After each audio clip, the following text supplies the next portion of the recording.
I, 26F, need to get this off my chest because my whole world just turned upside down. I've been with Jake, 28M, for 3 years and I thought I knew everything about him. We met at a work conference in Chicago where my company was showcasing new software. I worked in marketing and was manning our booth when Jake came up asking questions about our products. He was charming, intelligent, and seemed genuinely interested in what I was saying.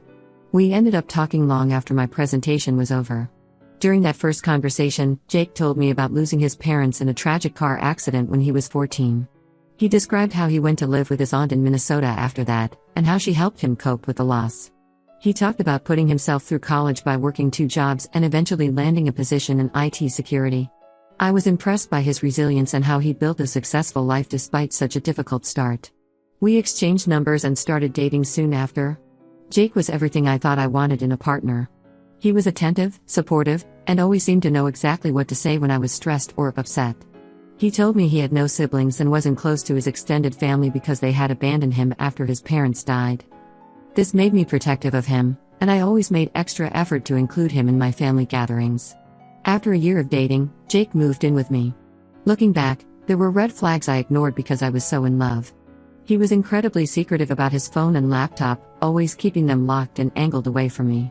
When I asked about it, he explained that working in IT security made him paranoid about privacy. It made sense given his profession, so I never pushed the issue. He proposed 6 months ago during a weekend trip to Lake Michigan.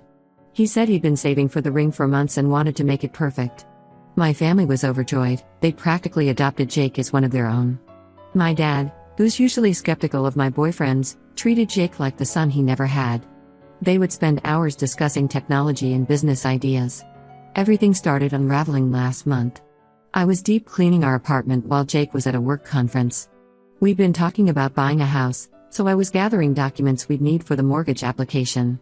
While organizing the office, I found a birthday card tucked behind some books on the shelf. It was nothing fancy, just a simple Hallmark card with a nature scene on the front. When I opened it, my heart stopped. The card was addressed to Jake from his mother, dated just 2 weeks ago.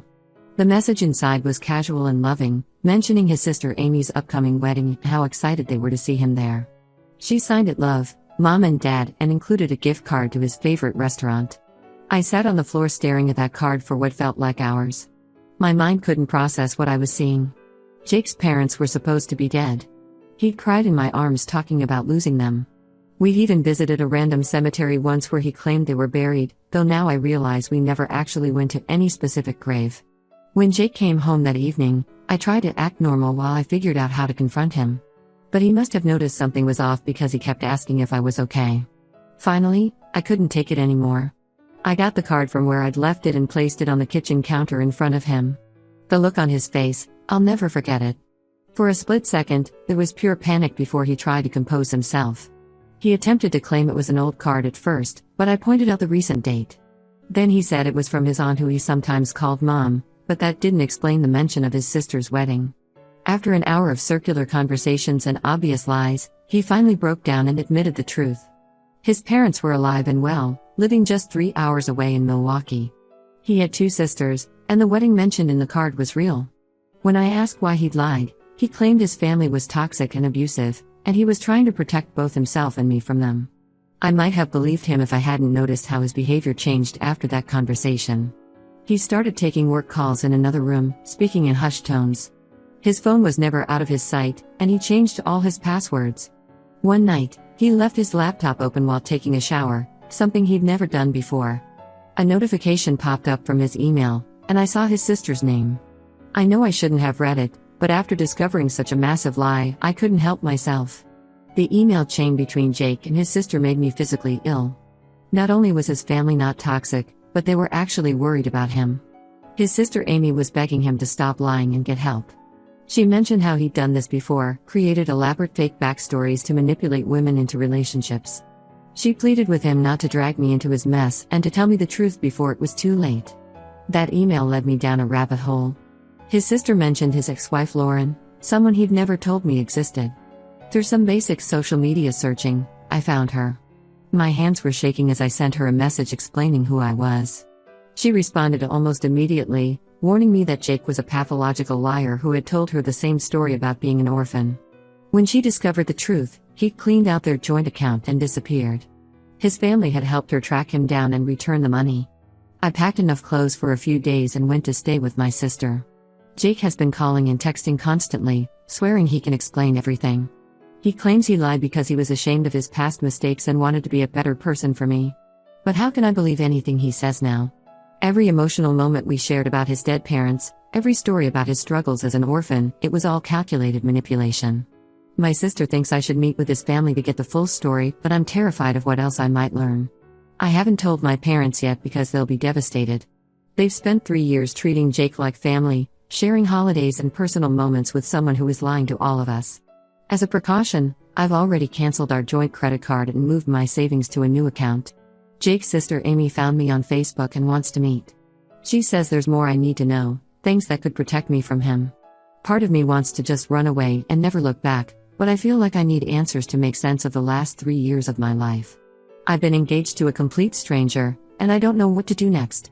Update 1: the past 2 weeks have been a complete nightmare. After my last post, I decided to meet with Jake's sister Sarah at a coffee shop about an hour from my apartment. I chose a public place because honestly, I wasn't sure if she was telling the truth either. After living with Jake's lies for so long, I found myself doubting everything. Sarah arrived early. I recognized her immediately from photos in Jake's emails, but seeing her in person was surreal. She looked so much like Jake that it physically hurt. She brought a large manila envelope with her, and as soon as we sat down, she started apologizing. "We should have tried harder to warn you," she said. "We've been through this so many times with Jake that sometimes it feels hopeless." What Sarah revealed over the next 2 hours made me physically sick. Jake wasn't just a liar, he was a serial con artist who had perfected his technique over years of practice. I was the 6th woman he'd pulled this scam on. His pattern was always the same: he would target successful, empathetic women, usually at professional conferences or industry events. He used the dead parents story because he found it was the most effective way to gain sympathy and avoid questions about his background. Sarah pulled out police reports, court documents, and sworn statements from 5 other women. The earliest was from 2015, about a woman named Michelle who Jake met at a tech convention. He told her the same orphan story, moved in with her after a year, and then systematically drained her bank accounts while she was on a business trip. She came home to find their apartment empty and $47,000 missing. Then there was his ex-wife Rebecca, except she wasn't technically his ex-wife because they were still legally married. They had gotten married in 2017, and when she discovered his lies 6 months later, he disappeared before finalizing their divorce. This meant that not only was our entire relationship a lie, but our engagement was fraudulent. If we had gotten married, it would have been bigamy. The other cases followed a similar pattern. A woman named Jessica in 2019 lost her inheritance. Another named Rachel in 2020 had her identity stolen and credit ruined. The most recent before me was a woman named Ashley who Jake was actually dating simultaneously in another city. He maintained relationships with both of us by claiming he had frequent business trips. As Sarah was showing me the documentation, my phone started buzzing. Jake had somehow found out about our meeting. We think he might have been tracking Sarah's phone. He burst into the coffee shop, crying and making a scene. He tried to paint Sarah as the unstable one, claiming she was lying because she was jealous of his relationships. The way he switched between crying and anger was chilling. The cafe staff had to call security to remove him. That evening, my phone exploded with calls from unknown numbers. I finally answered one and found myself talking to Ashley, Jake's other current girlfriend. She was just as shocked as I was. Jake had been living with her part-time in Detroit, telling her he traveled for work. She only found out about me because Sarah reached out to her too. Ashley and I talked for hours, comparing stories. The similarities were eerie. Jake had told her his parents died in a boating accident when he was 12. He claimed his uncle raised him in Seattle. Different details, same basic story designed to prevent questions about his family. I spent the next few days in a daze, trying to process everything. Then letters started arriving from credit card companies I'd never heard of. Jake had apparently been opening accounts in my name using personal information he gathered while living with me. I found applications for loans I never took out. He had even listed me as a co-signer on a car lease without my knowledge. My parents are devastated. My dad especially. He and Jake had developed a close relationship, bonding over their shared interest in technology. Finding out it was all manipulation hit him hard. They're helping me move to a new apartment since Jake still has keys to my current place and has shown up unannounced several times. I've filed a police report and am working with Jake's other victims to build a case against him. Sarah introduced me to a detective who's been tracking Jake's scams for years, but he's been hard to prosecute because he's careful to stay just within legal boundaries or manipulate his victims into acting willingly. Ashley and I have started documenting everything and sharing information with law enforcement. We discovered Jake has been using details from each relationship to make his next con more convincing. He took things I told him in confidence about my fears and insecurities and used them to manipulate Ashley. He did the same with stories and experiences from his previous victims.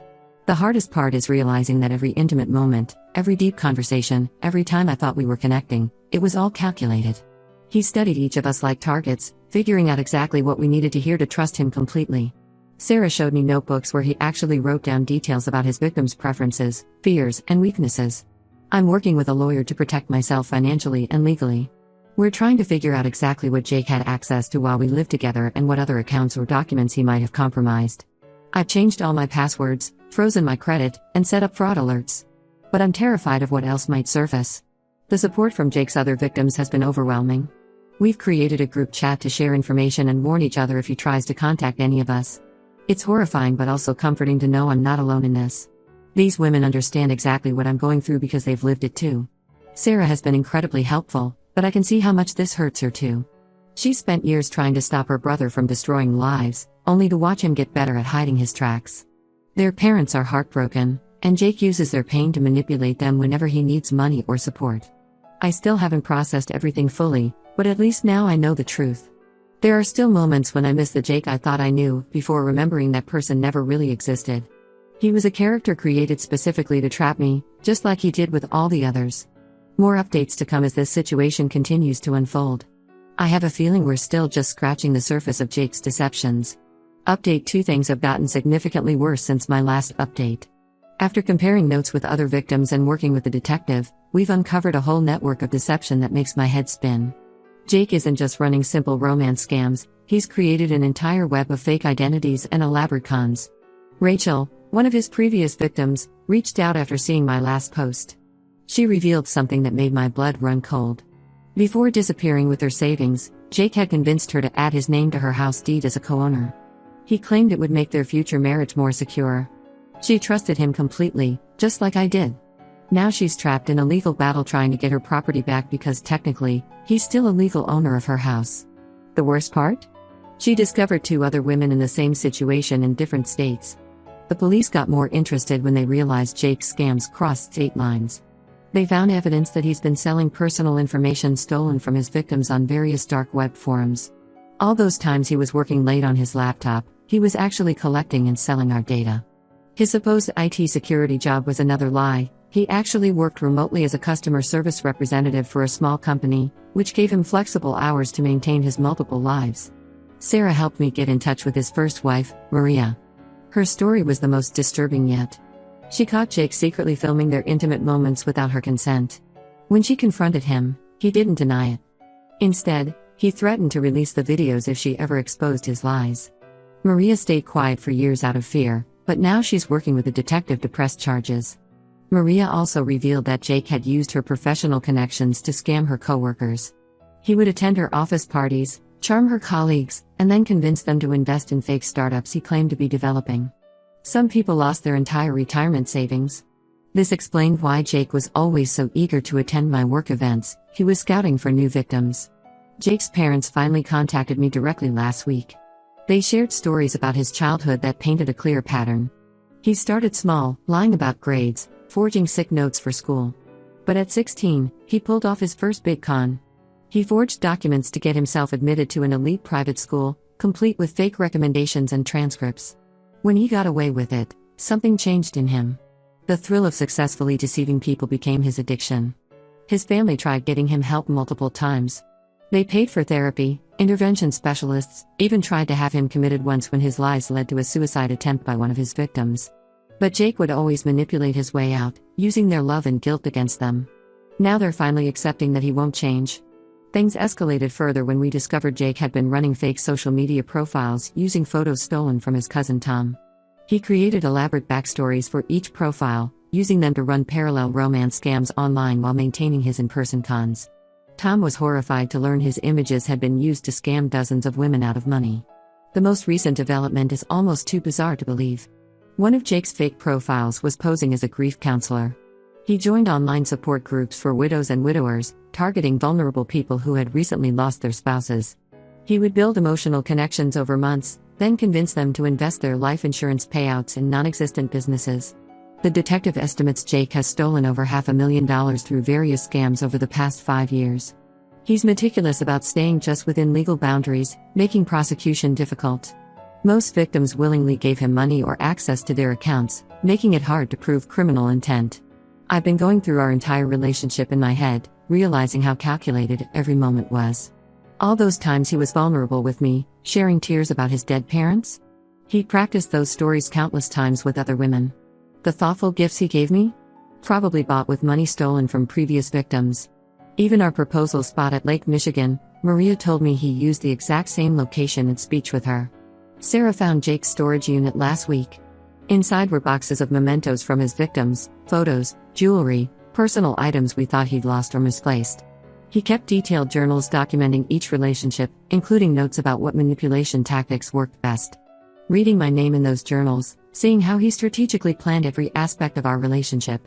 I've never felt so violated. The police are building a stronger case now that more victims are coming forward. But Jake seems to be one step ahead. He's already deleted most of his online traces and his current location is unknown. Maria thinks he's probably already setting up his next con somewhere else, using everything he learned from us to make his story even more convincing. I'll update again when there are new developments. Right now, I'm focused on helping other victims recover their property and working with lawyers to protect ourselves from whatever Jake might try next. Update 3. I never expected my final update would be about something this twisted. Jake was arrested last week, but not for any of the romance scams or identity theft we'd been tracking. The police caught him impersonating a doctor at Metropolitan General Hospital. He had somehow obtained fake credentials and was working in the psychiatric ward for over a month, accessing patient records and medication logs. The way he got caught was almost accidental. A real doctor who had seen his photo in a medical board warning bulletin about imposters recognized him during rounds. Jake had created an entire fake identity as Dr. James Wilson, complete with a fabricated medical degree from Johns Hopkins and forged residency records. He even wore a white coat with an embroidered name tag and carried a real stethoscope. When the police searched his new apartment and storage unit, they found dozens of stolen prescription pads, patient files, and medical equipment. He had been using hospital computers to continue running his online scams, taking advantage of the medical center's secure network. The investigators also discovered he'd been stealing medications from the pharmacy and selling them through dark web marketplaces. What makes this even more disturbing is that he was specifically working in the psychiatric ward, where patients are most vulnerable. The hospital is now reviewing all patient records from his time there to determine if he interfered with any treatments or prescriptions. Several families have already come forward with concerns about strange interactions with Dr. Wilson. I testified at his bail hearing along with Sarah, Maria, and 3 other victims. Jake showed no remorse throughout the proceedings. He actually smirked when the prosecutor read out the charges, like it was all some kind of game to him. The judge denied bail, citing his history of using multiple identities and crossing state lines to avoid detection. His family was in the courtroom too. His parents looked completely broken. They finally accepted that Jake won't change and have decided to cut all contact. Sarah told me they're selling their house and moving to another state to escape the shame and constant reminders of what their son has done. The detective handling the case believes there are at least a dozen more victims who haven't come forward yet. They found evidence on Jake's devices suggesting he was running similar scams in several other states, using different identities and backstories. The FBI is now involved because of the interstate nature of his crimes and the medical fraud aspect. Sarah and I have started a support group for people affected by Jake's various cons. We meet virtually every week, sharing stories and helping each other heal. It's surprising how many different types of people fell for his lies: doctors, lawyers, teachers, even a retired police officer. His ability to adapt his persona to target different victims was incredible. I'm moving to Colorado next month for a fresh start. My company has an office there, and I need to get away from all the reminders of Jake in this city. Every restaurant, every park, every street corner holds memories that I now know were completely fake. The other women in the support group understand this need to escape. Most of them moved away too after discovering Jake's true nature. This experience has changed how I trust people, but I refuse to let it destroy my ability to form relationships. The women I've met through this ordeal have become close friends, and we're working together to prevent others from falling for similar scams. We've created a website documenting Jake's various aliases and schemes, hoping to warn potential future victims. Sometimes I still can't believe how thoroughly Jake deceived all of us. But watching him in court, seeing the cold calculation behind his eyes, I finally understood that the man I loved never existed. He was just another one of Jake's carefully crafted characters, designed to exploit people's trust and compassion. The prosecutors say Jake could face up to 30 years in prison for the medical fraud alone, not counting any additional charges from his other scams.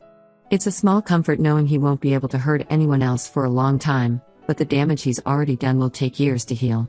I'm ready to close this chapter of my life and focus on rebuilding. The support group continues to grow as more victims come forward, and helping others has become an important part of my own healing process. Sometimes the worst betrayals lead to unexpected connections and strength we never knew we had.